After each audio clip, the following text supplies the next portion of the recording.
Les champions de la diversité. Ils vivent l'interculturalité. Et déconstruisent vos clichés.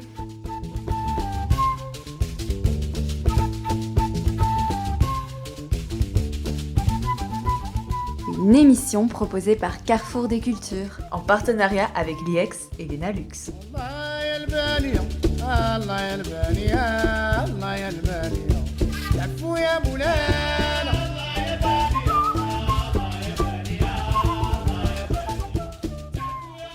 Bonjour et bienvenue dans l'émission Les champions de la diversité. Et pourquoi champion ? Parce qu'aujourd'hui nous sommes en présence des premiers bacheliers préscolaires et primaires de l'ENALUX, c'est-à-dire la haute école de Namur-Liège-Luxembourg, se trouvant à Champion. Et la diversité dans tout ça ? Eh bien, ce projet radiophonique a été créé dans le cadre du cours de diversité culturelle donné justement à l'ENALUX et qui offre donc la possibilité aux étudiants de se faire entendre et surtout de présenter leur propre vision de l'interculturalité, de la diversité culturelle. Ensemble, nous avons préparé une émission qui va déconstruire les clichés. Il est plus facile de désintégrer en atome qu'en préjugé. Cette citation d'Albert Einstein va être mise à mal aujourd'hui par les étudiants. En effet, ces jeunes vont vous prouver que tous les clichés que l'on peut se faire d'un pays n'ont pas lieu d'être, et qu'il est donc facile de les casser. Nous allons donc vous présenter les différents clichés travaillés par les étudiants sous forme de thématiques. Nous commencerons donc par la thématique de la femme, suivie de la religion, puis nous irons vers les us et coutumes, pour enfin terminer par l'éducation. Le Congo, le Maroc, la Turquie, l'Albanie et la Belgique vont être les principaux lieux d'où partent les clichés.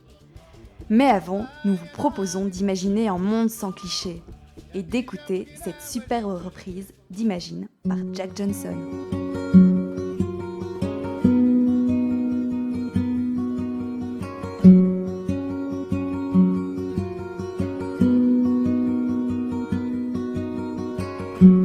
Imagine there's no heaven. It's easy if you try. And no hell below us. And above us is only sky. Imagine all the people living for today. You may say that I'm a dreamer, but I'm not the only one. I hope someday you'll join us, and the world will live as one. Imagine there's no countries. It isn't hard to do. Nothing to kill or die for. No religion too. Imagine all the people living life for peace. And you may say that I'm a dreamer, but I am not the only one. I hope someday you'll join us, and the world will live as one. Passons au reportage concernant la thématique de la femme. Ici, on va s'intéresser à l'Albanie. Et donc, nous avons face à nous les primaires C et les préscolaires A. Tamara et Anaïs, quel est le cliché que votre classe a travaillé au niveau des femmes en Albanie ? Donc, le premier cliché était que les femmes albanaises se mariaient très jeunes. Et voici notre première interview.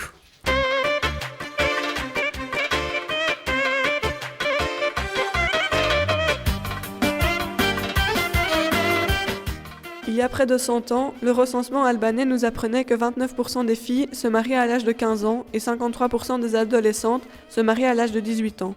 Nous constatons alors que les Albanais se mariaient très jeunes. Mais est-ce toujours le cas aujourd'hui ?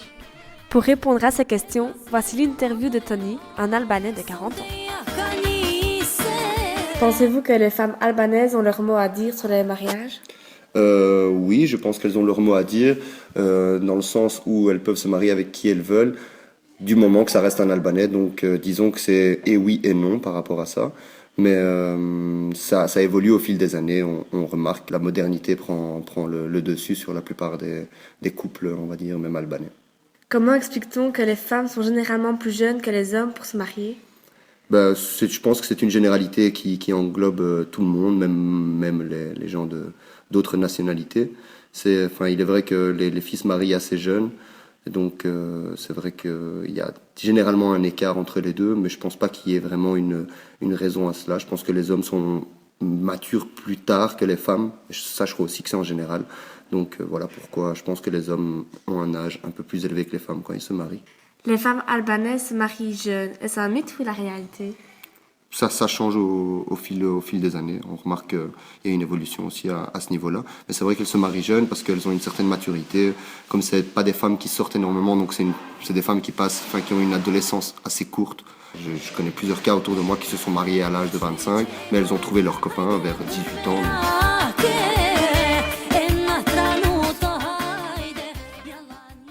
Suite à cette interview, Anaïs, que penses-tu de ce cliché ? On comprend bien qu'il y a 100 ans, c'était bien le cas, les femmes se mariaient très très jeunes. Mais maintenant, elles ont le choix, elles peuvent se marier avec qui elles veulent, tant que ça reste une personne d'origine albanaise. Donc le pays a quand même bien évolué et il faut encore lui laisser un peu de temps, je pense. Merci Anaïs. Et toi Tamara, que penses-tu ? Je pense qu'elles sont beaucoup reliées à leur religion. Elles sont adultes plus vite. Mais bien sûr, les femmes qui se marient jeunes ne touchent pas seulement l'Albanie, elles peuvent toucher d'autres pays.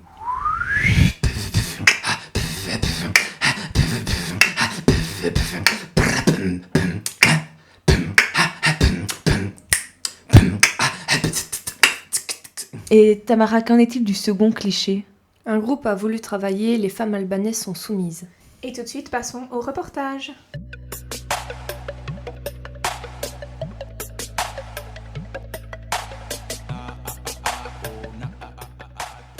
En 2004, Amnesty International a récolté plusieurs témoignages de femmes albanaises subissant des violences conjugales.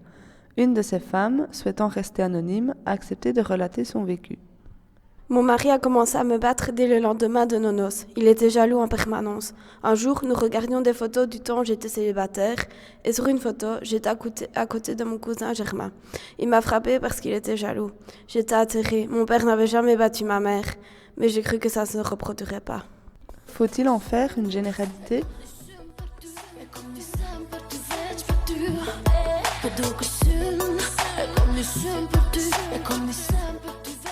Eh bien non.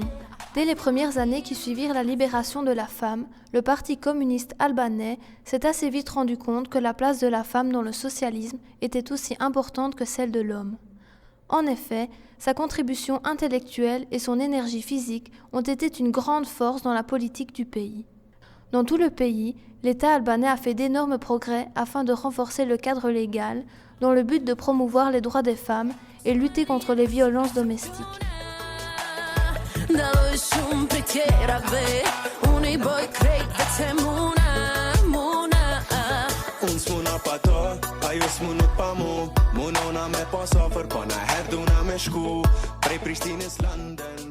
Aujourd'hui, la femme a le droit de participer à la vie active du pays au même titre que l'homme. En effet, la loi albanaise permet aux femmes de choisir leur métier tout à fait librement.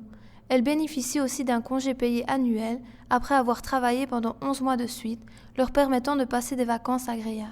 Tout ceci nous montre que le problème d'émancipation de la femme a reçu une solution d'ensemble, mais aussi qu'un tournant radical a été effectué dans la conception du monde et la conscience des femmes.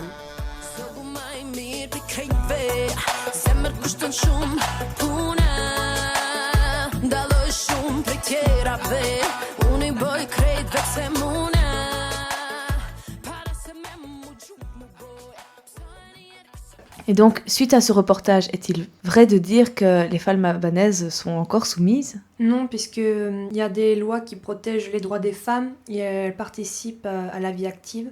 Donc sur ce point-là, moi je rejoins Tamara, mais bon, il y a des femmes soumises un peu partout. Donc voilà, mais bon, pas forcément rien qu'en Albanie.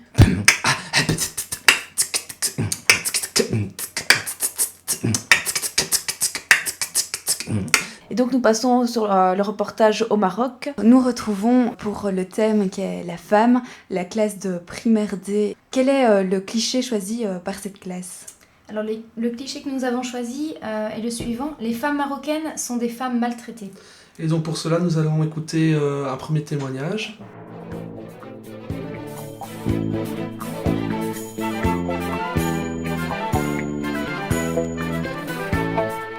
Il y a des femmes de plus en plus indépendantes. C'est une femme qui dirige Marrakech. C'est une mère qui a été élue il y a une dizaine d'années et ceux qui habitent Marrakech, ils sont très contents d'elle.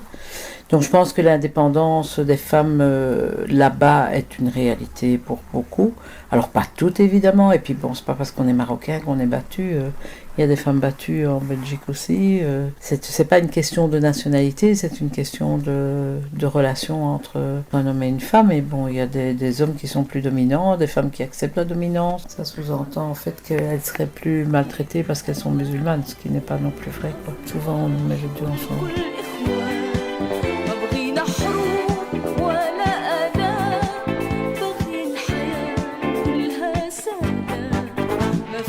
Non, pas du tout. Pour moi, toutes les femmes du monde entier sont maltraitées. Il n'y a pas qu'au Maroc. Mais effectivement, je pense qu'il y a une idée qui s'est forgée dans la tête des Européens que les femmes marocaines sont plus maltraitées que les Européennes. La femme marocaine a pris énormément de place dans la vie de tous les jours.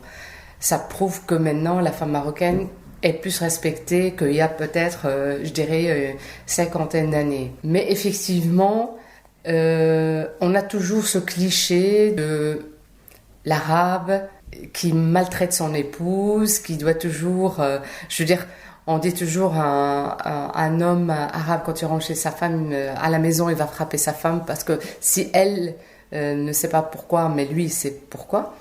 C'est un proverbe qu'on dit. Mais la femme marocaine n'est pas plus maltraitée pour moi qu'une femme qui vit en Europe. Voilà, c'est la même chose.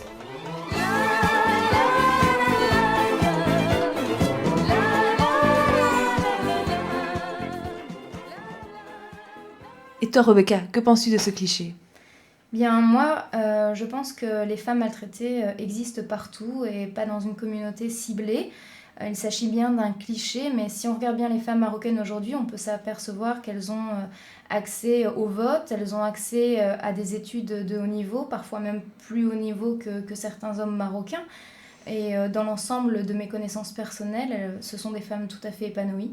Les femmes peuvent être maltraitées, mais c'est le cas partout dans le monde, et ce n'est pas uniquement le cas au Maroc.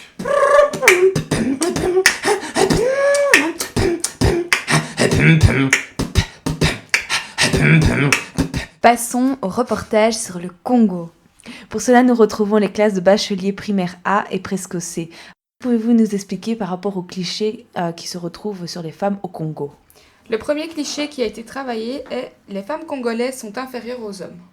Pour cela, nous avons réalisé un reportage que voici.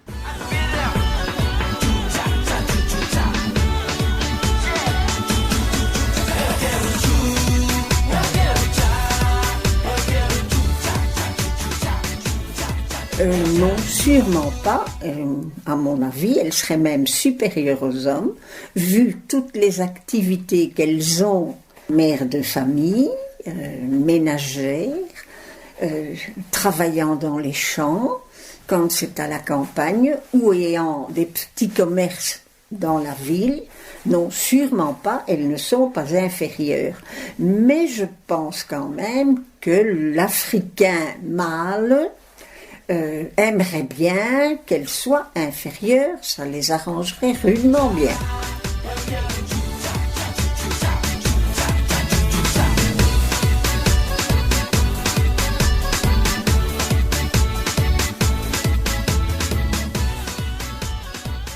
est-ce que ce cliché, donc les femmes congolaises sont inférieures aux hommes, est présent ou pas, et qu'en pensez-vous? Moi, je trouve qu'il est présent. Oui, il y a une égalité entre l'homme et la femme au Congo, mais en Europe aussi. Alors, on ne peut pas dire que c'est un cliché, mais plutôt une réalité du monde qu'il faudrait changer. Pour moi, je pense aussi qu'il y a bien des inégalités, mais en Belgique aussi. Maintenant, dans certains domaines, la femme a elle aussi le pouvoir. Mais pour moi, les conflits politiques et sociaux n'arrangent rien.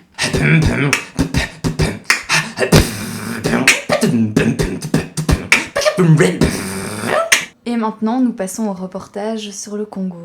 Pour cela, nous retrouvons les classes de bachelier primaire A et préscolaire. Alors, que pouvez-vous nous expliquer par rapport aux femmes sur le Congo? Le cliché que nous allons aborder est la place de la femme dans la société congolaise. Pour cela, notre classe a réalisé un reportage que nous allons vous faire écouter tout de suite.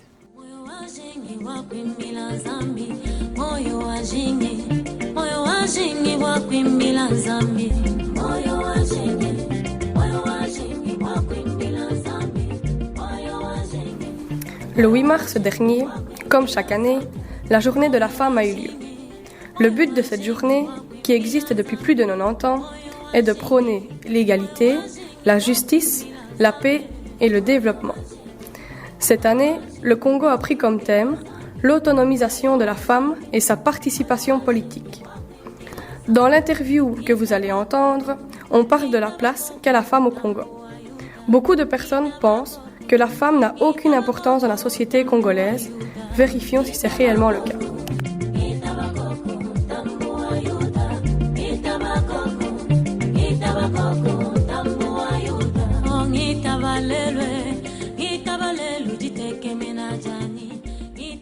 Non, je pense qu'elle a tout à fait sa place dans la société. Au contraire, je dirais au Congo, la femme a plus facile d'avoir un statut et un rôle valorisant que dans d'autres sociétés.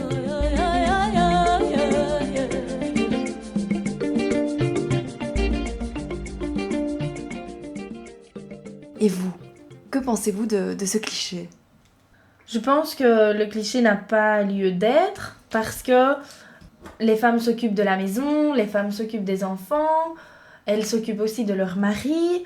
Et au Congo, les femmes travaillent aussi dans les champs, elles vont jusqu'à labourer les champs, etc.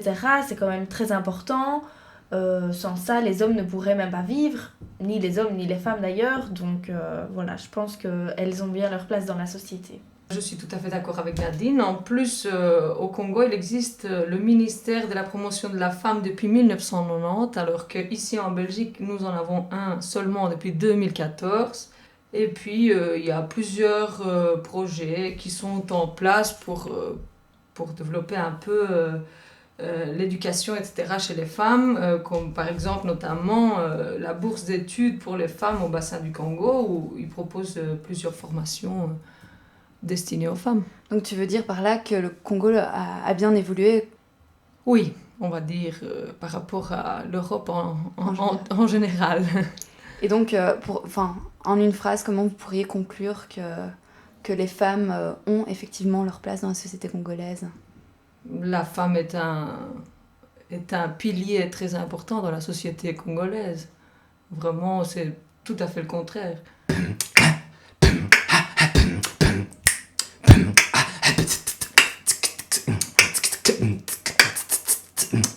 Passons maintenant à la Belgique. Le cliché travaillé pour la Belgique est « les femmes portent la culotte dans le couple ».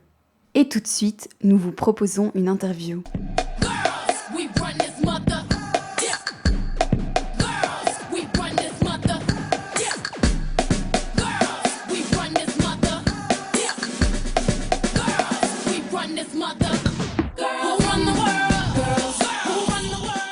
Avant de savoir si les femmes dirigent vraiment le monde, comme le chante Beyoncé, tentons de savoir si le cliché « les femmes belges portent la culotte dans le couple » est bien réel.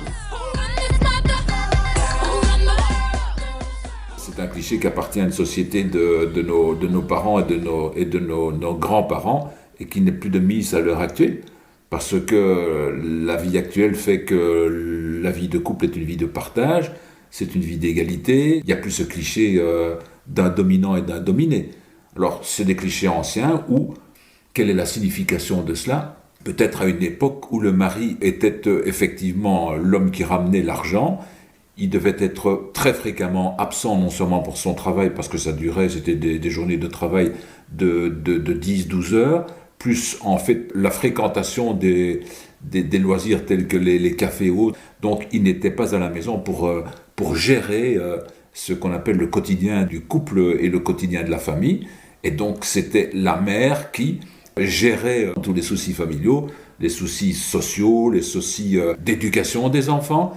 Et donc, elle utilisait l'argent qui lui était rapporté par son mari que pour pouvoir faire toutes ces besognes et ce travail. Et donc, on peut dire qu'à ce moment-là, elle portait effectivement la culotte d'un mari qui était éternellement absent. Donc ça, pour moi, c'est encore une fois un cliché qui est ancien et dont on n'a plus aucune application à l'heure actuelle. Maintenant, on est dans l'égalité pour tout, pour toutes, avec des devoirs pour l'un, des droits pour l'autre, et qu'il n'y a plus ce cliché de divergence ou de dominance de l'un par rapport à l'autre.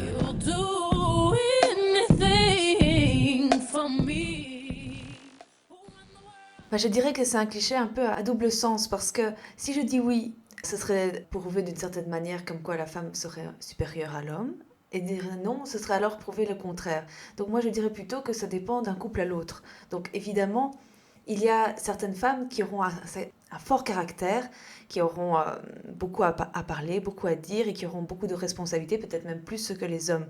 C'est vrai qu'on a tendance aussi à vite penser qu'en Europe ou au nord de l'Amérique, vu le fort caractère des femmes comme les mamas italiennes ou même espagnoles, on a vite tendance donc à se dire oui, c'est la femme qui porte la culotte. Mais franchement, ça dépend d'un couple à l'autre. Donc il y a certains couples où c'est vrai que la femme sera mise en avant, d'autres couples où ce sera l'homme qui sera mis en avant, et d'autres couples encore où là ce sera moitié-moitié. Donc je pense, oui, il existe des femmes qui portent la culotte dans le couple, que ce soit en Belgique, que ce soit en Italie, que ce soit en Amérique, que ce soit en Asie, que ce soit en Afrique, partout dans le monde. Mais dans d'autres cas, il existe aussi des couples où c'est l'homme qui porte la culotte.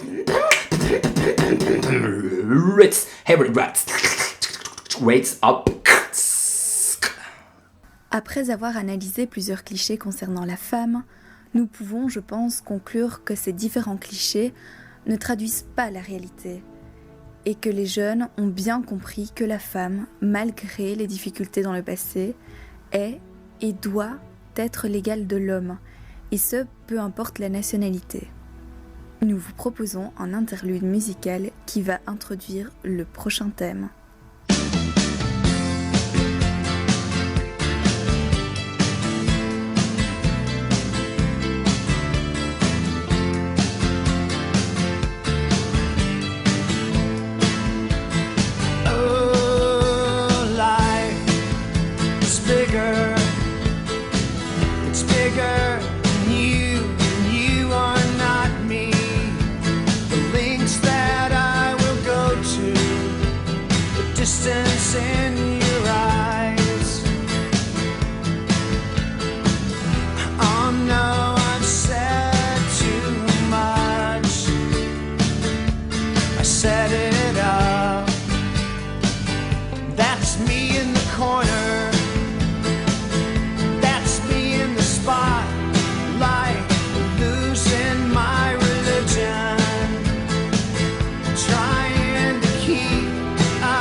Et maintenant, passons à la thématique de la religion en Albanie avec les préscolaires A. Et pouvez-vous nous introduire le cliché que votre classe a travaillé ? Un troisième groupe a décidé de travailler le sujet « Les Albanais ne sont pas ouverts aux autres religions ».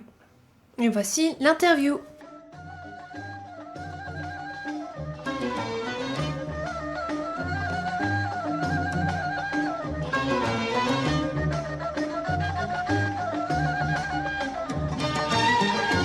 Selon la revue française des études balkaniques, bien que le pays soit partagé par la religion chrétienne à 30% et musulmane à 70%, une majorité des personnes faisant partie des communautés religieuses ont une vision relativement néfaste des autres communautés. Ils cohabitent pacifiquement malgré les nombreuses tensions originaires des conflits. Alors, qu'en est-il ? Les Albanais sont-ils réellement fermés aux autres religions ?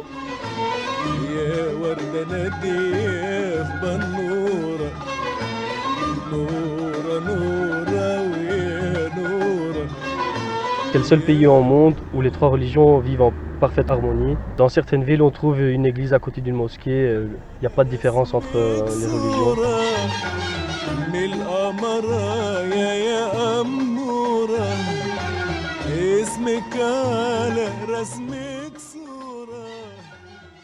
La religion est fort présente chez nous. Les pratiquants ne sont pas si croyants que ça. On retrouve des musulmans qui mangent du cochon.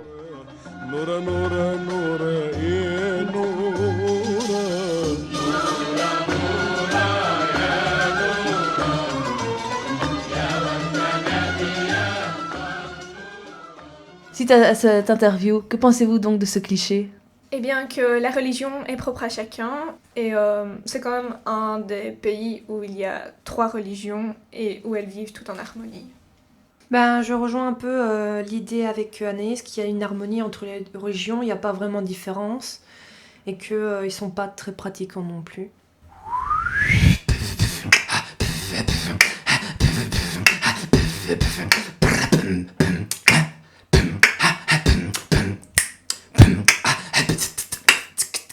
Et qu'en est-il pour la classe de primaire C ? Mathias, peux-tu nous introduire le cliché de votre classe ?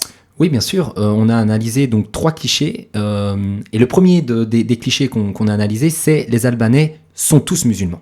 Et voici une interview réalisée par des camarades de notre classe. Chrétiens, musulmans, athées, telle est la question. Elle peut vous paraître évidente, et pourtant, nous sommes descendus dans les rues de Namur, interroger les passants avec une question.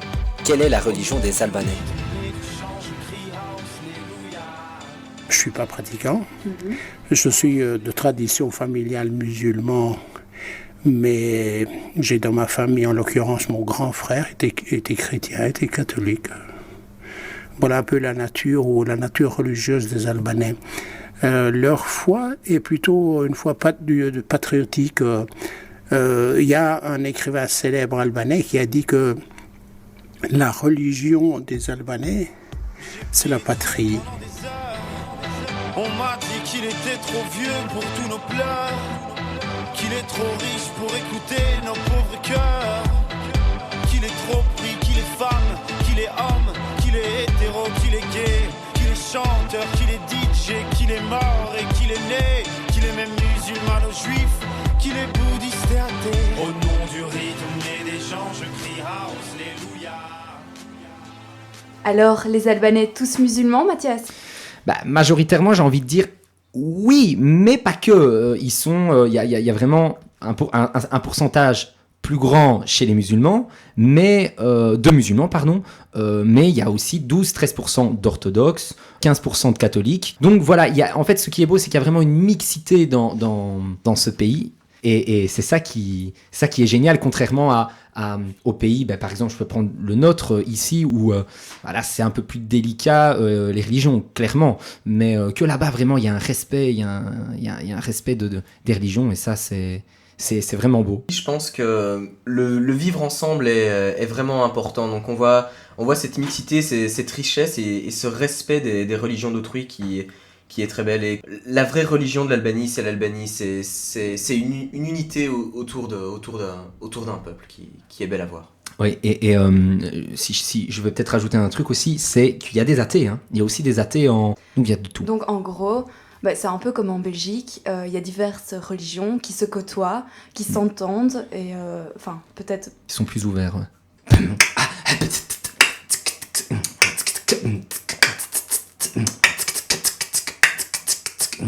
Et maintenant, nous revenons sur le Maroc.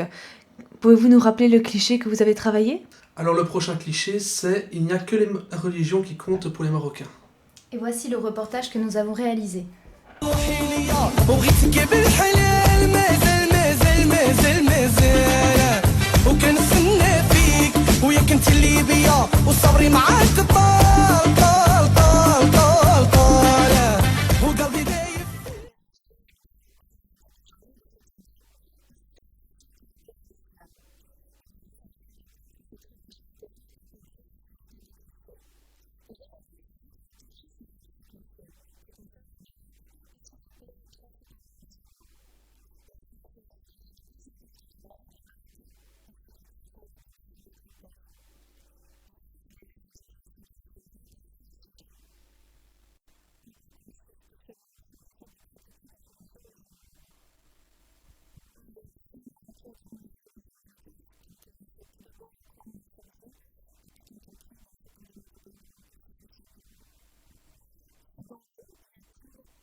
Est-il vrai alors de dire qu'il n'y a que leur religion qui compte ? Ben non, parce qu'en soi, chaque pays a ses coutumes, et n'oublions pas que c'était pareil chez nous il y a moins de 100 ans, où le catholicisme était aussi très important pour la grande majorité des familles. Et ensuite, pratiquer une religion n'est pas mauvais, que du contraire, du moment qu'il n'y a pas d'abus. Merci Nicolas. Et toi Rebecca ? Bien, je pense, comme Nicolas, que c'est plus une question culturelle, mais qu'il n'y a rien de suprême. Rien n'est poussé à l'extrême et effectivement on ne se pose pas la question de savoir si les catholiques n'ont que la religion dans leur vie et effectivement je le rejoins aussi sur le fait de penser que ça fait plutôt partie de leur bien-être. Et donc en conclusion nous pouvons dire que non, la religion n'est pas, on va dire, forcément leur priorité, en tout cas pas à tous.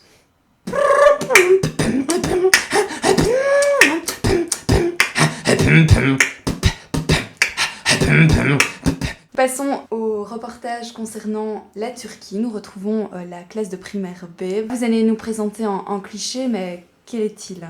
Alors, le premier cliché qu'on va vous présenter, c'est les Turcs sont trop braqués sur leur religion. Je vous propose d'écouter cette interview que notre classe a préparée.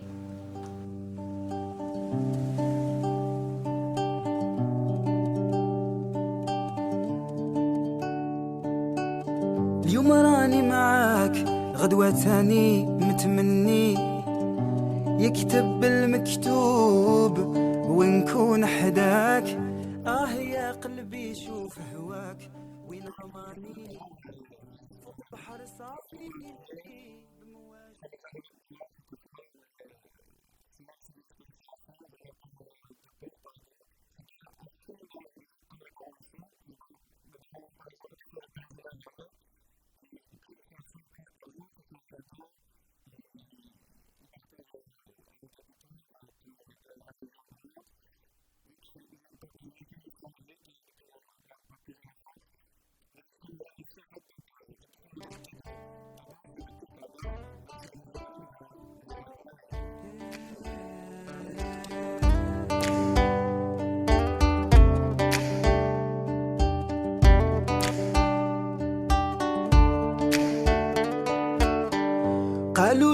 Peut-être maintenant, avec le gouvernement actuel, qui est le gouvernement de Erdogan, de Tayyip Erdogan, qui est plutôt assez près des islamistes, oui, on peut le dire, ils sont portés sur la religion, mais c'est une religion qui est assez tolérante, dans le sens qu'on peut considérer la Turquie un des seuls pays laïques au monde, où on peut dire 90% de la population est laïque.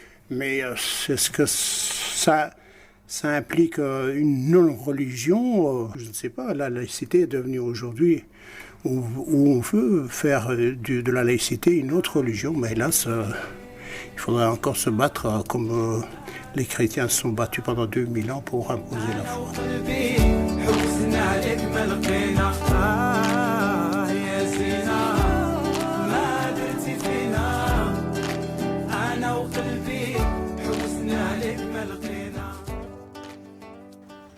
Alors, ce cliché, est-ce que vous pensez qu'il est faux ou vrai ?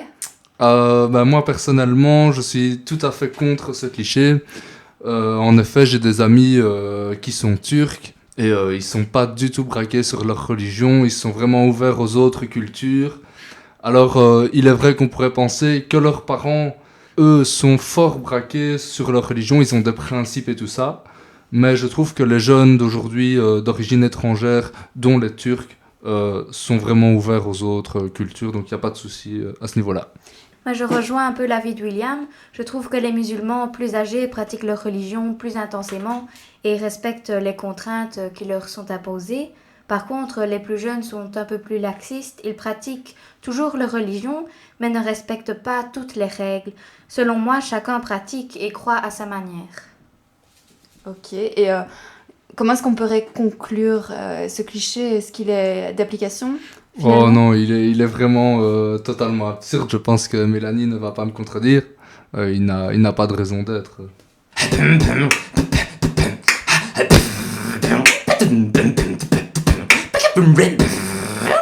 Et qu'en est-il pour la religion en Belgique ? Eh bien, le cliché que nous avons traité est « Les Belges sont tous catholiques ». Et tout de suite, l'interview. Never mind that space stuff. Let's get down to it.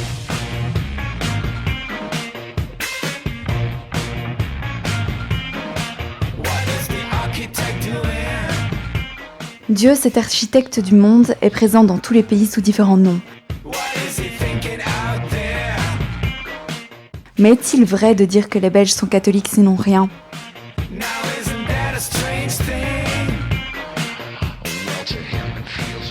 Notre pays, donc la Belgique, est un pays qui a adopté ce qu'on appelle la neutralité par rapport à la religion, par rapport aux religions, je dirais même. Donc cela signifie qu'elle est bienveillante et qu'elle est conciliante envers toutes les religions, pour autant que celles-ci n'aillent pas contre l'ordre établi.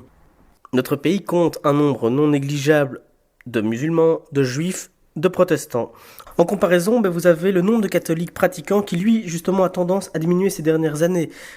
Je connais d'ailleurs plusieurs personnes de mon entourage qui se sont débaptisées, simplement parce que d'une part, ils ne se retrouvaient pas dans la religion catholique, et d'autre part, c'était une manière de matérialiser cette séparation. C'était aussi une façon simplement de dématérialiser leur appartenance à la religion.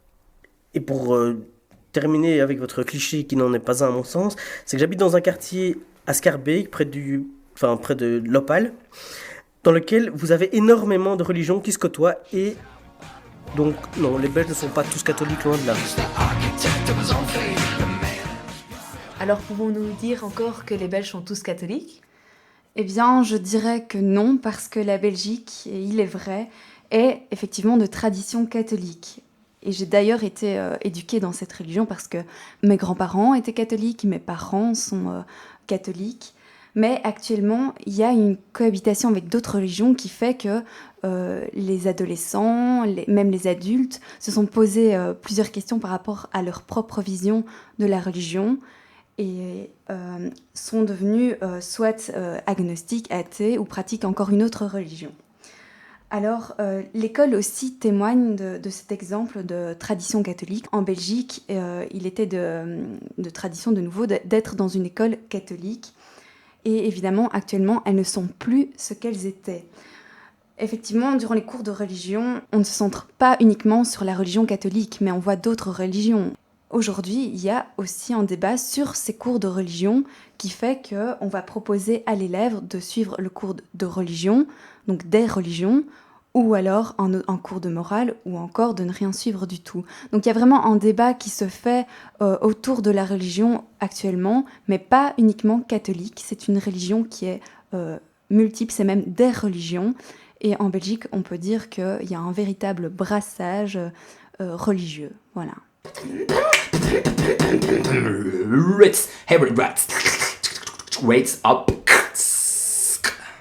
On peut conclure le thème de la religion en expliquant que la religion reste importante dans la société, mais ne la dirige pas, parce qu'elle est propre à chacun. Chacun l'applique à sa manière, peu importe sa nationalité. Le thème suivant met en avant les us et coutumes des pays choisis. Mais avant de passer aux clichés sur les us et coutumes, écoutons cette reprise de Bob Dylan, Wedding Song, par Angus and Julia Stone.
Et maintenant, passons à la thématique des us et coutumes avec les préscolaires A qui nous parlaient de l'Albanie.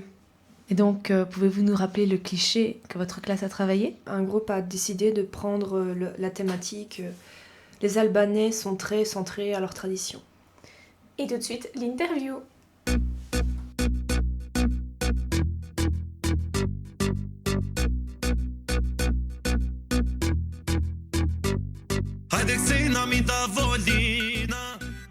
Et t'as vu? El Medina se marie avec Bekim. Ouais, je suis même invitée. Quel rêve! Tu vas y aller, toi? Je pense pas. J'ai pas envie de voir tous ces Albanais avec leurs traditions bizarres. C'est clair. On a toujours raison, la femme n'a rien à dire. Qu'elle serait bonne à faire à manger toute sa vie. Mais est-ce la vérité? Nous allons enquêter. Je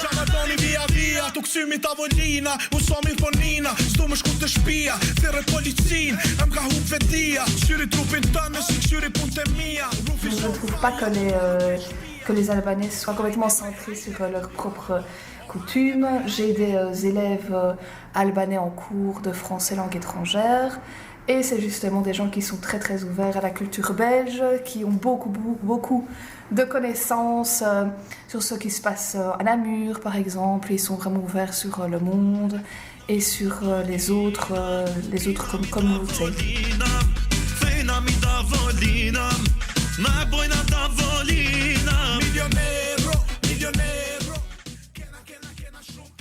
suite à cette interview, pouvons-nous encore dire que les Albanais sont trop centrés sur leurs coutumes ? Eh bien, les traditions sont importantes pour les personnes mariées et pour les jeunes d'aujourd'hui, mais pas dans l'extrême. Les traditions sont propres au pays même, donc elles touchent quand même toutes les religions. Elles sont importantes aux yeux de tous les Albanais, mais elles ne sont pas indispensables.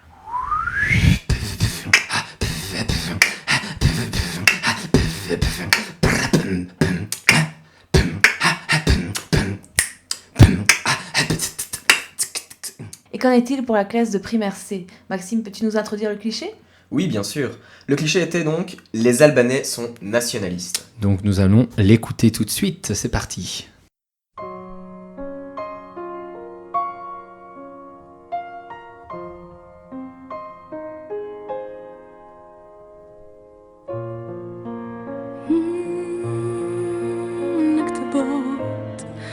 dashuria s'jeton ma koha ma për ne s'ka kohë. Nationaliste, c'est trop dire. Je n'oublie pas mes racines. Il ne faut surtout pas oublier d'où l'on vient. Et pour rien au monde, je ne cacherai ou dirai que je ne suis pas albanais. Koha ma për ne s'ka kohë. Mais à cause du communisme, les gens ont beaucoup été renfermés sur eux-mêmes et ils n'ont pas vraiment eu la vision du monde extérieur. Et c'est vraiment soit albanais, soit rien du tout. Et moi je pense que c'est beaucoup négatif et que l'Albanie devrait plus s'ouvrir au monde extérieur et accueillir plus de gens. On s'entraide tous entre nous vu qu'on est tous albanais. Et c'est ça qui règne vraiment l'entraide entre nous. Alors suite à cette interview, peut-on dire que tous les Albanais sont nationalistes ? On va pas dire que tous les Albanais sont nationalistes, mais comme chaque personne, on est attaché à ses racines, à ce qu'on nous a enseigné, et je pense que les Albanais sont ouverts aux autres cultures, mais qu'ils ont une attache vraiment importante à ce qu'on leur a enseigné. Comme ça, on va prendre l'exemple du drapeau et de l'aigle à deux têtes avec les ailes ouvertes. Ça montre vraiment l'ouverture d'esprit aussi de l'Albanie vers les autres pays. Et quelle est la signification du symbole de ce drapeau albanais ? C'est pas. Ah, parce que tu dis ça montre l'ouverture. Mais c'est les ailes ouvertes déployées. de l'aigle montrent l'ouverture. Je sais la signification des couleurs, comme le noir, c'est le mal-être qui a été ressenti. Et le rouge, c'est le sang qui a coulé pour unifier le peuple. Puis c'est un côté agressif aussi, hein, je pense, oui, le côté rouge. Donc, le sang ouais, qui a coulé, donc il y a quand même une histoire derrière ce drapeau qui est très forte et qui a uni les Albanais. Donc c'est peut-être pour ça aussi qu'on pense que c'est un pays qui est fort nationaliste, mais fort soudé aussi. Ok, plus soudé que nationaliste, oui, voilà, pur et dur, quoi. Et toi, t'en penses quoi, Mathias ? Pour ma part, je suis assez d'accord déjà avec ce qu'il vient de dire. Maintenant, je ne pense pas que ça soit le cliché qui prédomine. Voilà, il y en a un peu partout. Je pense qu'il y en a certains qui sont nationalistes, mais voilà, c'est pas vraiment le cliché qui prédomine en Albanie, pour ma part.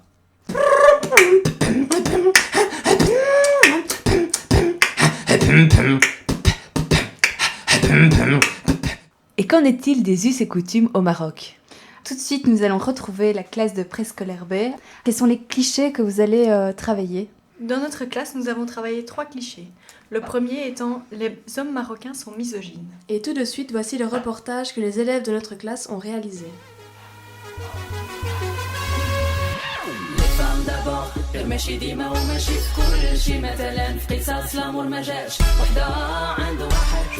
Non, pas du tout. Je pense justement que autant les hommes que les femmes s'entendent très bien, dans le sens qu'il y a le travail est assez bien réparti. Je pense que justement, il n'y a pas le côté misogyne, dans le sens que les femmes travaillent beaucoup, elles sont très actives dans tous les domaines, et donc c'est très intéressant, parce que c'est un des pays où tout le monde est très actif dans la vie de tous les jours, autant culturel qu'économique. Donc voilà, pour moi je trouve ça c'est vraiment bien. قصص الامور ما جاتش وحده عند واحد تمشي خاص انت اللي تبدا وانت اللي تجي تقول كتبغيني شكون ضامن شي هجره غدا تولي تعايرني بها وتكويني. Après cette interview, toi Charlotte, qu'est-ce que tu penses de ce cliché? Eh bien, moi, je pense que la misogynie existe malheureusement, mais pas juste chez les Marocains. Il ne faut pas faire cette généralité, car les Marocains sont comme n'importe quel autre homme. Merci Charlotte. Et toi Céline? Au Maroc, les choses ont bien évolué. Les femmes sont maintenant égales aux hommes. D'ailleurs, les femmes sont très importantes pour les préparations des mariages et autres cérémonies. Donc tu veux dire par là qu'elles s'occupent vraiment de toutes les coutumes Oui, voilà. Et elles sont très importantes pour les coutumes, les mariages, les hommes aussi, mais surtout les femmes. Et vous avez justement eu l'occasion de voir des personnes marocaines qui vous ont parlé de ces coutumes, etc. Oui, on a eu la chance d'interviewer Abdelkrim, qui nous a beaucoup parlé des coutumes. Et il nous a même expliqué que sa femme, sans sa femme, il ne serait rien, car le baptême de ses enfants, enfin, toutes les fêtes liées à ses enfants, c'est sa femme qui décide tout. Lui, il va juste faire les courses, mais c'est sa femme qui décide de tout. Donc la femme est très importante dans le couple.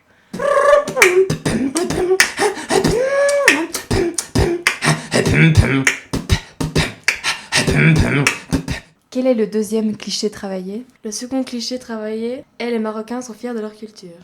Voici l'interview que nous avons réalisée à ce sujet.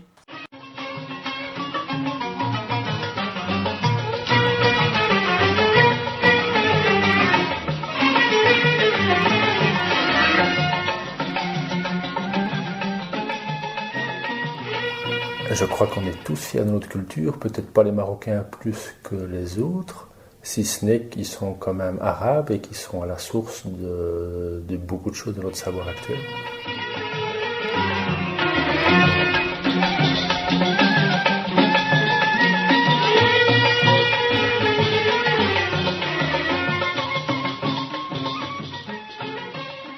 Alors, les Marocains fiers de leur culture, cliché ou vérité?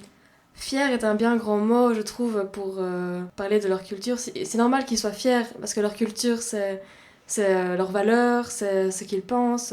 Là, ils ont été éduqués dans ces valeurs-ci.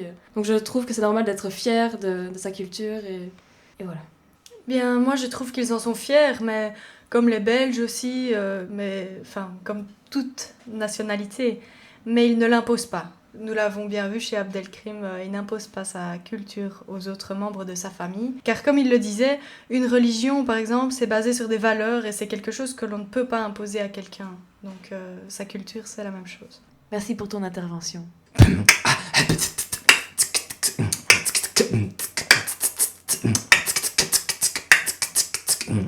Et quel est le dernier cliché que vous avez travaillé dans votre classe? Les Marocains ne font que des mariages blancs. Et voici tout de suite l'interview.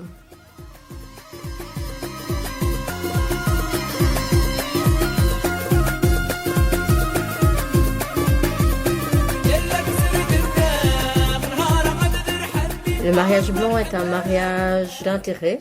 Ça veut dire que les deux parties concernées ont un intérêt en commun.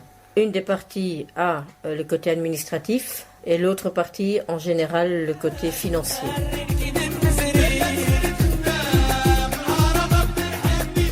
Je veux dire que le mariage blanc existe dans toutes les communautés, qu'elles soient nord-africaines, Afrique noire. Non, je pense que ce n'est pas ça seul les Marocains. Je veux dire, beaucoup d'Afrique noire aussi font ce genre de mariage.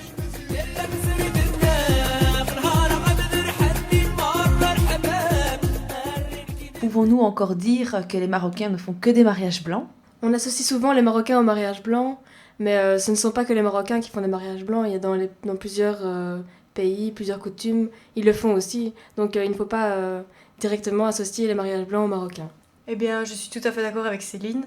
Les mariages blancs existent pour tous les immigrés, pour avoir leurs papiers, ce n'est pas uniquement les Marocains qui font ce genre de choses. Comme le dit Karine dans l'interview, il y a aussi des gens d'Afrique noire et pas seulement des Marocains.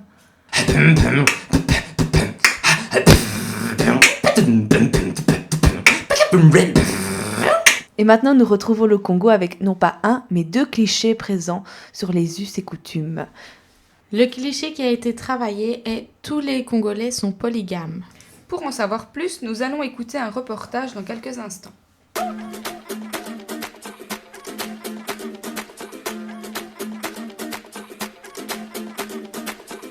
Est-il vrai de dire que tous les Congolais sont polygames? Non, je ne le crois pas, personnellement.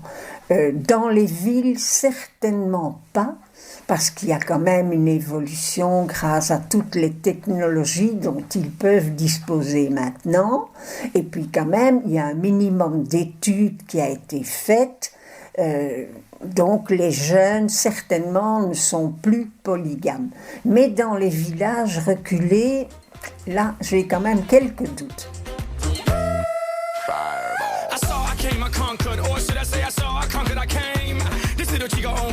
Alors, les Congolais en général sont plutôt catholiques et donc ils ne peuvent pas être polygames légalement. Mais bon, qu'ils aient peut-être, par rapport à la sexualité, plus de liberté, qu'ils aient plus qu'une femme. Ils appellent ça d'ailleurs un deuxième bureau. C'est comme chez nous, quoi. Nous aussi, on a plein de types qui ont des deuxièmes bureaux, donc, et de femmes qui ont des deuxièmes bureaux. Donc ça n'a rien à voir avec la nationalité. De nouveau, c'est une question de mode de vie, de est-ce qu'on sait financièrement soutenir ça. Mais polygame, non, en plus, c'est même pas autorisé.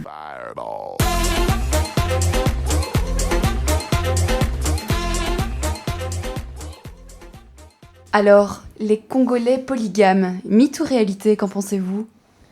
La polygamie au Congo fait partie de leur culture. Elle est vue comme un signe de richesse. Tous les Congolais ne sont bien sûr pas polygames.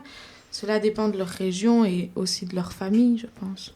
Moi, je pense que tous les Congolais ne sont pas polygames. Personnellement, je n'aimerais pas partager, entre guillemets, mon mari. Mais si là-bas c'est perçu autrement, je ne suis pas contre.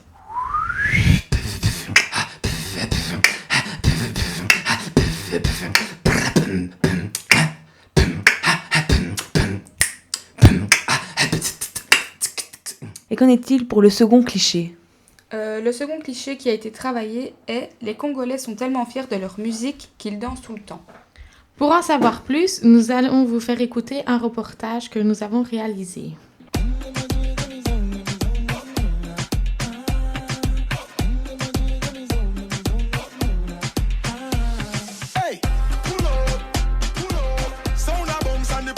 La musique congolaise est célèbre dans toute l'Afrique, elle est reconnue, donc ils pourraient en être fiers. J'ai pas le sentiment qu'ils affichent cette fierté.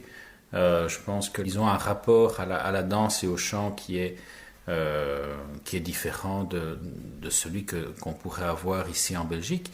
Et c'est très bien, je veux dire, il n'y a pas de problème avec ça.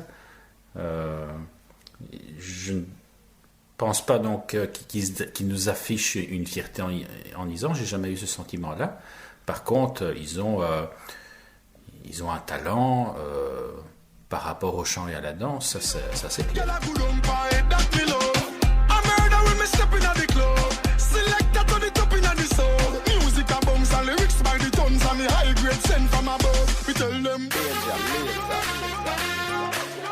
Est-ce que c'est vrai de dire que la fierté des Congolais se résume à leur danse qu'ils pratiquent tout le temps? Mais la musique congolaise est reconnue dans toute l'Afrique. Donc oui, ils pourraient en être fiers. Ils ne dansent pas tout le temps, mais c'est vrai qu'ils ont un certain talent pour tout ce qui est danse et musique. Je pense que les Congolais n'affichent pas forcément leur fierté, mais ils ont du talent dans ce domaine et ils le mettent en pratique. En plus, chez eux, certaines musiques et danses sont d'ailleurs des traditions, comme par exemple lors d'un mariage.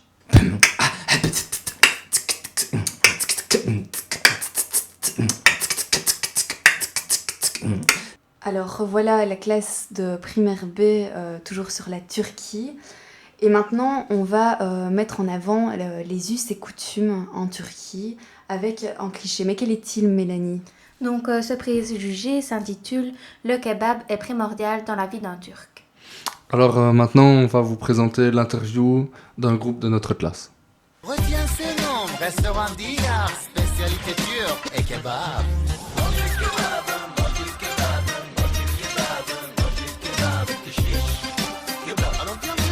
Le kebab est-il important, crucial dans la vie d'un Turc. Avec les kebabs, mon frère. Je t'assure, t'es jamais malade, hein. Je vous répondrai par une autre question. Est-ce que le steak frites compote est primordial dans la vie d'un Belge? Non, il me semble. Alors pourquoi accepter ce genre de cliché? J'ai plusieurs amis qui sont turcs et qui sont des fervents admirateurs, si pas actionnaires à mon sens, de Pizza Hut. Donc ils mangent des pizzas et des frites à longueur de journée. Je sais pas si c'est mieux, mais en tout cas les durum kebab et autres, je n'en ai jamais vu chez eux.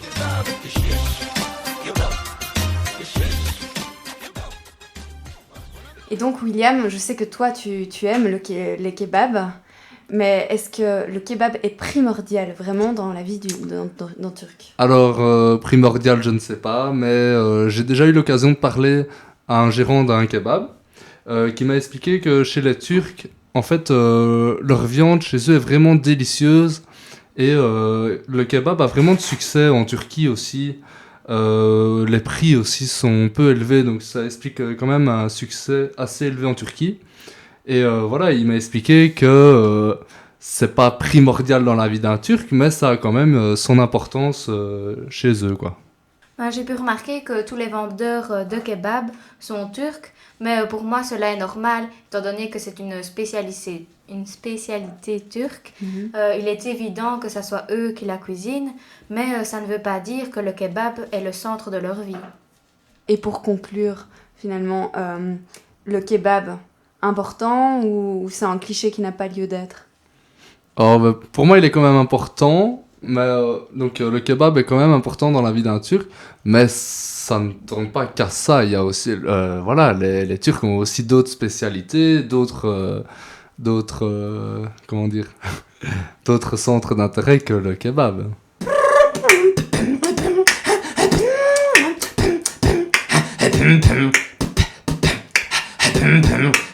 Et maintenant, nous passons aux us et coutumes concernant la Belgique. Et le cliché travaillé est: les Belges trouvent toujours un prétexte pour faire la fête. Et voici tout de suite l'interview.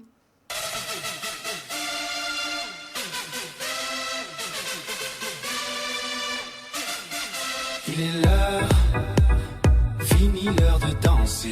Danse, t'inquiète pas, tu vas danser. Balance, toi mais tu vas te faire balancer. Défonce, toi mais tu vas te faire... Je dirais qu'on peut pas dire ça pour tous les Belges. Il y en a, bien sûr, tout le monde aime bien faire la fête, mais il y a faire la fête et faire la fête. Il y a la faire la fête que font plus les jeunes, ou c'est, par exemple, aller en TD, mais on peut aussi faire la fête en juste prenant l'apéro entre familles ou faire la fête pour fêter un anniversaire, mais sans, pour ça, quand même, être bourré par après.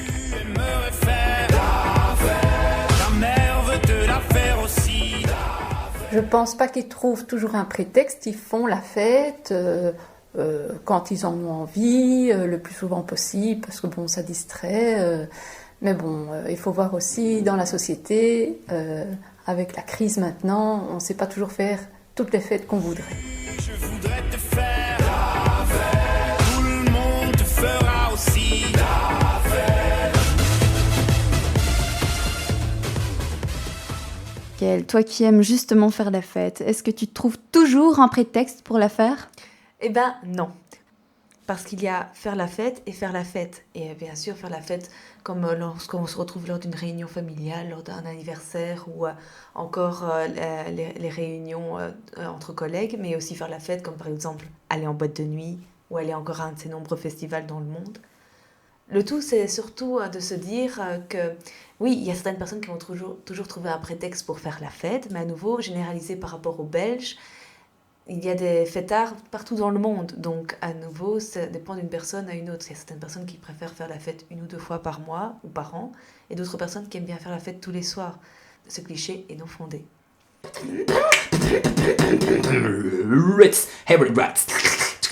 Rates up. En conclusion, on peut dire que les us et coutumes dépendent d'une région, d'une religion, d'une personne qui la pratiquera plus ou moins selon la tradition qu'elle a connue et qu'elle veut ou non pérenniser. Le thème qui va suivre est le thème le plus important à l'heure actuelle, l'éducation. Mais avant d'écouter les premières bacs préscolaires et primaires, écoutons les Pink Floyd avec Another Brick in the Wall. Need no education.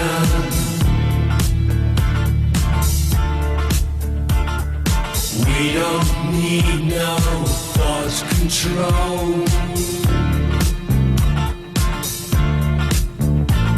No dark sarcasm in the classroom.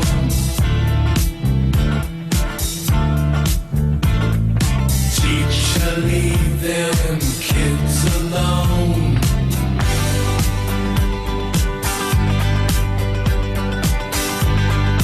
Hey, teacher, leave them kids alone. All in all, it's just another brick in the wall. All in all, you're just another brick in the wall.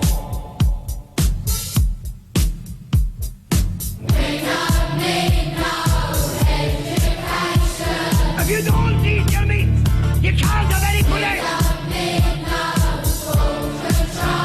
How can you have any pudding if you don't eat your meat? Yes, you laddie! Poems, everybody! The laddie making himself a poem.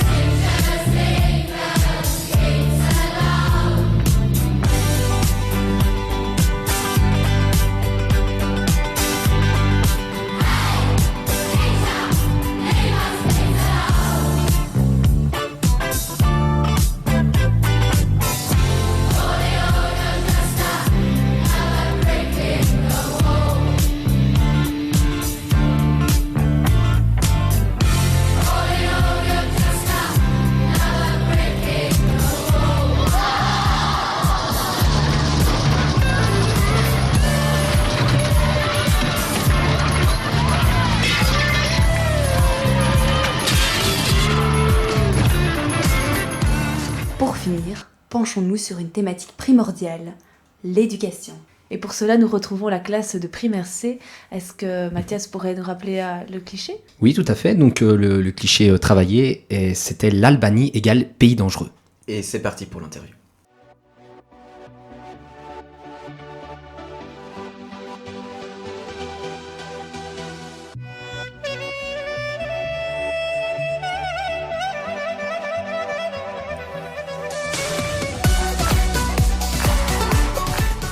Notre sujet de recherche porte sur les clichés suivants. L'Albanie égale pays dangereux. Qu'en est-il réellement de la véracité de ce cliché ? C'est ce que nous allons tenter de découvrir.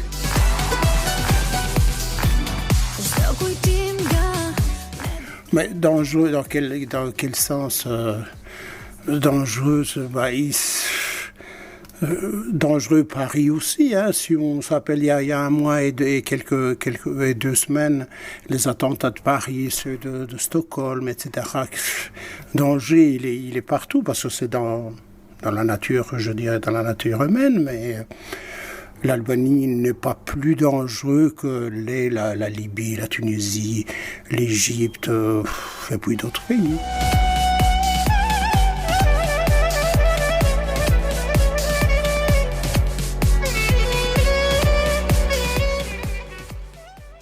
L'Albanie est-il vraiment un pays dangereux ? Donc Maxime. Mais avant toute chose, je pense que nous, les Occidentaux, on a que trop souvent, donc c'est les idées influencées par la télévision. Je pense que tous les jeunes ont par exemple vu le film Taken avec la prostitution, la traite d'êtres humains, la vente d'armes. Mais on oublie que même ici en Belgique, nous sommes un des premiers pays revendeurs d'armement dans le monde. Et c'est pas pour autant qu'on a peur des gens, peur de l'autre, et c'est une idée préconçue d'un pays. Il faudrait d'abord peut-être aussi se poser la question du qu'est-ce que le danger, par rapport à quoi est-ce qu'on peut qualifier le danger ? Et je pense qu'il n'y a pas un pays plus dangereux qu'un autre. Certains endroits sont certes plus mal famés, mais on peut pas dire que globalement un pays est plus dangereux qu'un autre. Je suis assez d'accord avec la personne qu'on avait interviewée. Qui était albanaise en fait. Voilà, c'est ça. Donc en fait, le danger, il s'amplifie un petit peu partout, que ça soit ici, que ça soit dans d'autres pays. Et je pense que le déclencheur primaire de ce cliché, le fait d'avoir peur, en fait, c'est tout, comme il a dit, c'est les médias. C'est ce que véhiculent les médias. Ouais. C'est ce que véhiculent les médias. Et en plus ici, Albanie, avec le deuxième cliché, le premier cliché qu'on a vu, sont-ils musulmans, boum, les gens, ils ont peur de ça. C'est complètement débile parce que c'est faux, c'est faux. Et donc les médias, ils savent où prendre les choses. S'il va y avoir un vol, un main armée, que c'est un Belge, on va peut-être pas en parler. Mais par contre, si c'est un musulman, là on en parlera. Un musulman ou d'un pays étranger. Ou un Albanais. Ou un Albanais, bien sûr. On en parlera. Que si c'est un Belge, si c'est un petit vol commis par un Belge, là on en parlera pas spécialement. Et donc voilà, et c'est ça que les gens, ils en ont peur. Il y a un effet de diabolisation en fait de la religion musulmane ici en Occident, je trouve. Et oui. C'est ça qui n'est pas bon. Et comme on a le cliché, les Albanais sont tous musulmans, ça se rejoint. Exact. Voilà, c'est ça. Ça se rejoint.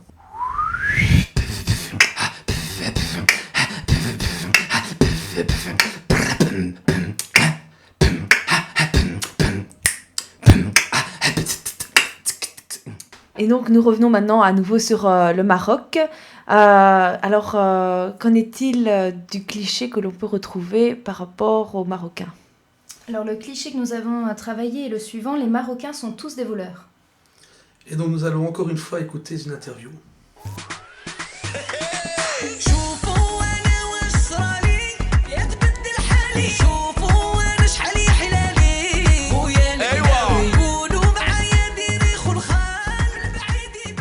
Pas du tout. Quand on prend les voleurs en Belgique, il y en a de tout. Il y a des Marocains, il y a des Polonais, et il y a des Albanais, et il y en a de tout. Mais effectivement, on parle toujours que du Marocain. On en parle tellement qu'on pense que tous les Marocains sont des voleurs.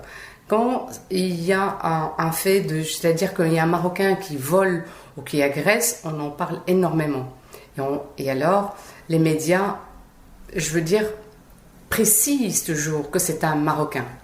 Quand c'est un étranger d'autres nationalités, les médias n'en parlent pas. Ils en parlent, mais sans préciser la nationalité. Les gens, en général, quand ils entendent qu'il y a eu un vol ou qu'il y a eu un incident, n'importe lequel, et qu'ils entendent à chaque fois que c'est un Marocain, ils pensent que tous les Marocains ne sont que des voleurs. On oublie que les Marocains qui sont arrivés en Belgique, ils n'étaient pas des voleurs, c'est des gens qui ont quand même travaillé pour le pays, qui ont fait pas mal. Mais ça reste qu'on oublie ce côté-là, mais on ne pense que les Marocains qui sont en Belgique, puisqu'on parle de la Belgique, ils sont que des voleurs. Mais tout ça, c'est les médias. Les médias font beaucoup.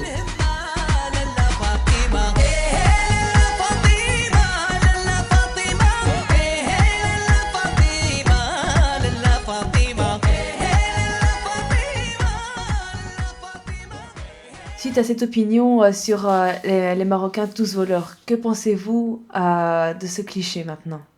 Bien, moi je pense que les médias ont leur part de responsabilité parce qu'en fait ils forgent l'opinion publique.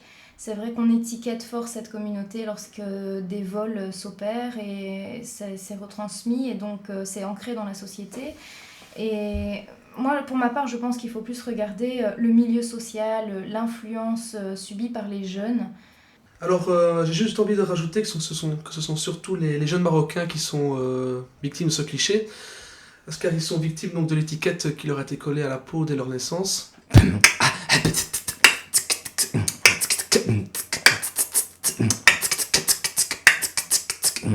Alors revenons à la classe de préscolaire B. Quel est le cliché que vous avez travaillé ? Donc nous avons aussi travaillé le cliché « Les Marocains sont tous des voleurs ». Voici l'interview que notre classe a réalisée.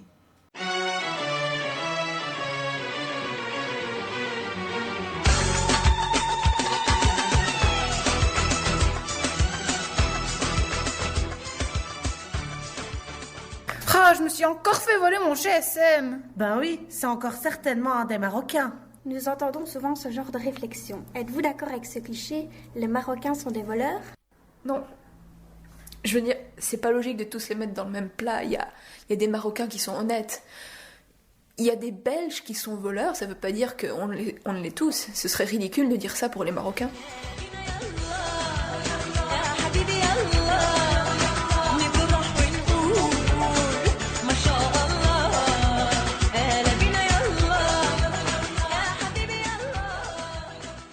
Et donc Charlotte, Marocains, tous voleurs?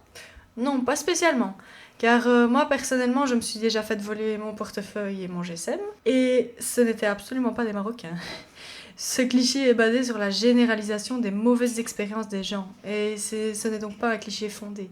Qu'as-tu à dire par rapport à ça? Moi, je ne suis pas du tout d'accord avec ce cliché. Les Marocains ne sont pas tous des voleurs.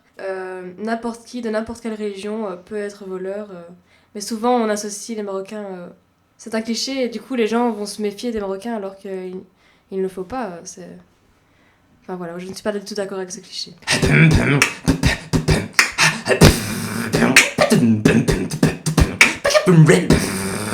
Et qu'en est-il pour le Congo? Quels sont les clichés que nous pouvons retrouver sur l'éducation congolaise? Nous allons aborder le cliché « les Congolais ne sont pas instruits ». Pour commencer, voici l'interview de notre classe.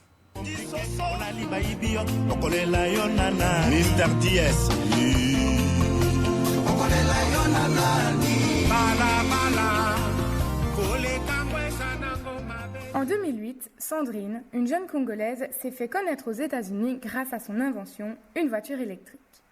Or, partout autour de nous, nous entendons dire que les Congolais ne seraient pas instruits. Mais d'où vient ce cliché? Un autre Congolais, Liyundula Makanzu, est connu pour ses inventions. Un four solaire breveté en 1993 et un four amélioré à bois breveté en 2000, ainsi qu'un moulin à manioc et un séchoir électrique pour poissons. Il a déclaré « Il ne faut pas attendre que la nation fasse quelque chose pour vous, mais que vous fassiez quelque chose pour elle. »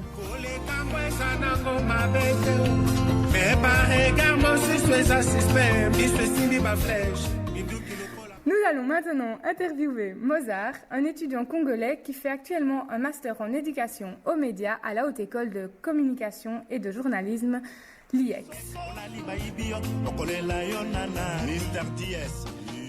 À mon avis, ce n'est pas du tout fondé parce que ça part de quelles statistiques déjà?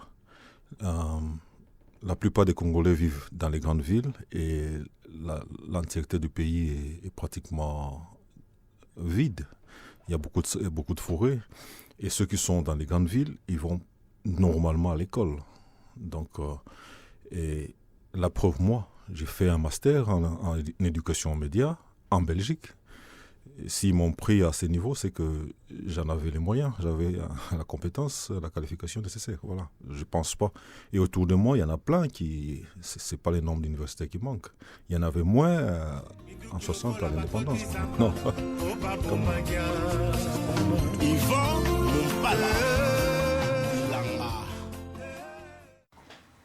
Alors, nous revoilà après l'intervention de Mozart, qui nous a parlé de son vécu. Vous en pensez quoi de ce cliché, les Congolais ne sont pas instruits? Eh bien, c'est un cliché qui n'est pas fondé parce que on peut le voir sur une étude récente d'UNICEF où les chiffres montrent tout à fait le contraire. Les enfants sont scolarisés, en tout cas en primaire, un tas qui est plus que le 90%. Et dans les familles congolaises, c'est très important que leurs enfants soient scolarisés. Maintenant, c'est vrai que le taux descend en secondaire, mais c'est plutôt une question culturelle, des besoins de travailler ou des situations aussi économiques pour lesquelles les familles ne peuvent pas se permettre de continuer à envoyer leurs enfants à l'école, puisqu'ils ont besoin de mains pour travailler. Je suis d'accord avec Maria. De toute façon, Mozart a dit que quand il a quitté le Congo, il avait son graduat et que maintenant il travaille en Belgique, ce qui veut bien dire que le master qu'il a fait au Congo est égal au diplôme ici qu'on pourra avoir si on fait un master en Belgique. Donc les diplômes sont équivalents, donc ça veut bien dire que les Congolais sont tout aussi instruits que les Belges. Voilà, donc différents facteurs peuvent démontrer que oui, il y a certains Congolais qui ne sont pas instruits, mais ce n'est pas une généralité, c'est pas le cas dans tout le pays. Et même en Belgique, les Congolais sont tout aussi instruits que nous. Voilà, merci. Tout à fait.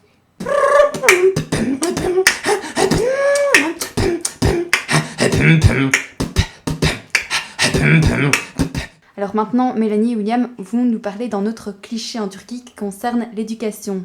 Quel est-il ? Alors, le dernier cliché qu'on va vous présenter, c'est les Turcs ne savent pas parler français. Je vous propose d'écouter ce dernier cliché qui concerne la Turquie.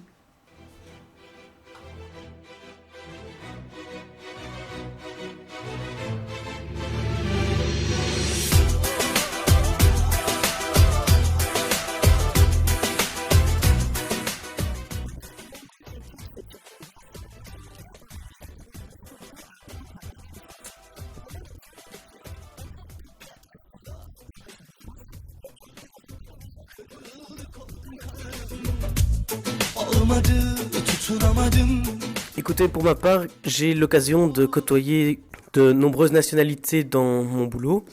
Effectivement, je côtoie des Polonais, des Italiens, des Anglais, des Français et également des Turcs. Et il y a, si je me souviens bien, c'était il y a 1 an ou 2, effectivement, j'avais un jeune Turc, Alperen, et qui était, à mon sens, un des élèves les plus doués, notamment en histoire et en géographie, et en français également. Donc lors de la rédaction de ces textes en histoire, il avait ce que j'appelle un style qui était extrêmement développé, ayant toujours des arguments très percutants, très persuasifs.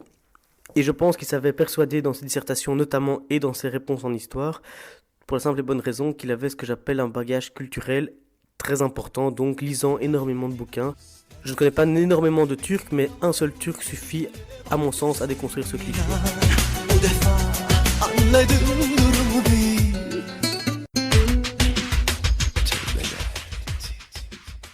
Alors Mélanie, c'est vrai ou pas, les Turcs savent pas parler français ?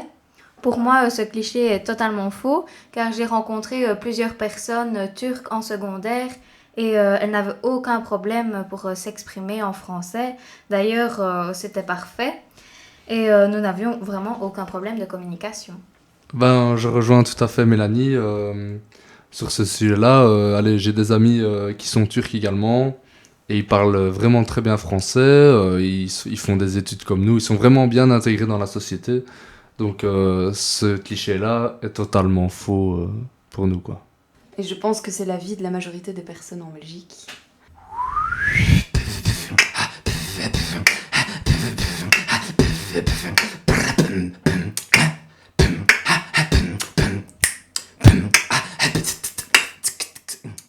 Et enfin, nous terminons par l'éducation en Belgique. Et oui, nous allons mettre en avant le cliché « Les Belges ne s'intéressent pas trop à la culture générale ». Et tout de suite, l'interview. C'était au temps où Bruxelles rêvait, c'était au temps du cinéma muet, c'était au temps où Bruxelles chantait, c'était au temps où Bruxelles... Je dirais pas que c'est un fait qui dépend de la nationalité d'une personne, mais plutôt de son caractère et de comment il a été élevé et de ses intérêts. Parce qu'il y a un luxembourgeois, peut-on ne pas s'intéresser à la culture générale qu'une personne africaine, qu'une personne marocaine, d'une personne allemande. Donc pour moi, c'est pas un prétexte, un truc lié à une nationalité, mais plutôt à la personnalité d'une personne. On voyait les vitrines avec des hommes, des femmes en crinoline. Place de Brouckère, on voyait l'omnibus avec des femmes, des messieurs en... Alors Florie, est-ce que les Belges ne s'intéressent pas trop à la culture générale ? Je dirais que non. Et on a un super exemple, Christophe Bourdon étant belge qui a gagné au jeu télévisé Tout le monde veut prendre sa place. C'est un jeu télévisé qui est souvent diffusé sur la 2. Et il est resté plus de 3 mois sur le fauteuil français, et oui. Aussi, il faut savoir ce que l'on entend par culture générale. Bon, il y a la culture générale au niveau du sport, de la télévision, du cinéma, la littérature, mais il ne faut pas oublier tout ce qui est politique, tout ce qui est lié au pays, à la géographie, etc.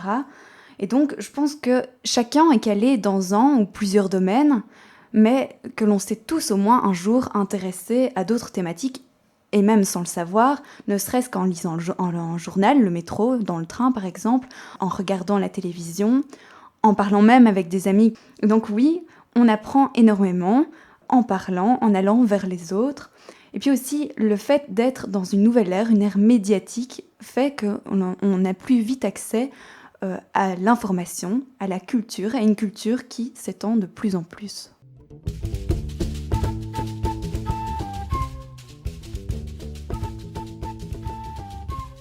Et voilà, nous sommes arrivés maintenant à la fin de notre émission radiophonique sur les clichés de la Belgique, du Maroc, du Congo, de l'Albanie et de la Turquie.